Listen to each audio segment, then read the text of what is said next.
السلام علیکم ورحمۃ اللہ وبرکاتہ۔ امید ہے کہ میرے تمام احباب خیر و عافیت سے ہوں گے۔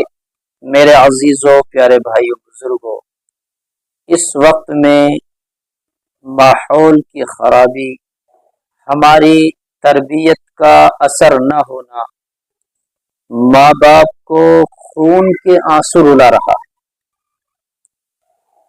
ماں باپ بڑے پریشان ہیں۔ کیوں؟ کس وجہ سے؟ شکایتیں کیا ہیں؟ کہتے ہیں کہ مفتی صاحب بچے نافرمان ہو گئے، اولاد کہنا نہیں مانتی، ابھی تو چھوٹا سا ہے، ہاتھوں سے نکل گیا، ابھی بچی چھوٹی سی ہے، ماں کا کہنا نہیں مانتی۔ یعنی اپنے بچوں کی نافرمانی کی بیجا شکایتیں ہیں۔ بے انتہا ماں باپ پریشان ہیں اپنی اولاد کی نافرمانی سے۔ آخر کیوں ہے؟ کیا وجہ ہے؟ اس پر مجھے بات نہیں کرنی، ورنہ بات لمبی ہوگی۔ اگر بچے نافرمان ہیں تو پریشان نہ ہو۔ آپ قرآن کریم کی یہ آیت وَأَصْلِحْ لِي فِي ذُرِّيَّتِي، ذریتی کی جگہ اپنے بچے کا نام لینا ہے۔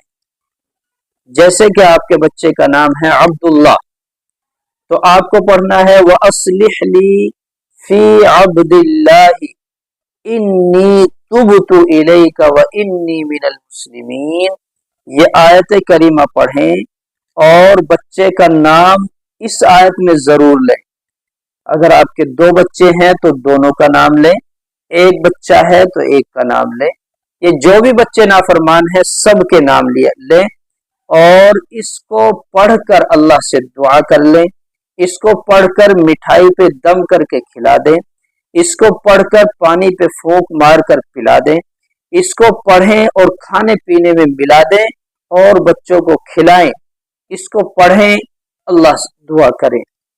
یہ آیت کریمہ پڑھیں، خوب پڑھیں، پڑھتے جائیں، دم کرتے جائیں، کھلاتے جائیں، پلاتے جائیں۔ انشاءاللہ آپ کا بچہ فرما بردار ہو کے ہی رہے گا، کیونکہ اللہ کا وعدہ ہے، اللہ کا کلام سچا ہے، اللہ کی بات سچی ہے، کبھی جھوٹی ہو ہی نہیں سکتی۔ لیکن ہمارے لیے شرط یہ ہے کہ اخلاص کے ساتھ، صدق و یقین کے ساتھ ہمیں قرآن کی آیتوں پر، قرآن کی باتوں پر عمل کرنا ہے۔ انشاءاللہ یہ شکایت ہماری دور ہو جائے گی۔ کسی موقع پر بتلاؤں گا کہ اولاد نافرمان کیوں ہوتی ہیں۔ اب تو صرف اگر اولاد نافرمان ہے تو اس کے لیے یہ عمل کریں، بس یہ بات ہے۔ آئندہ بتاؤں گا کہ اولاد نافرمان کیوں ہوتی ہے، کیا کارن ہے۔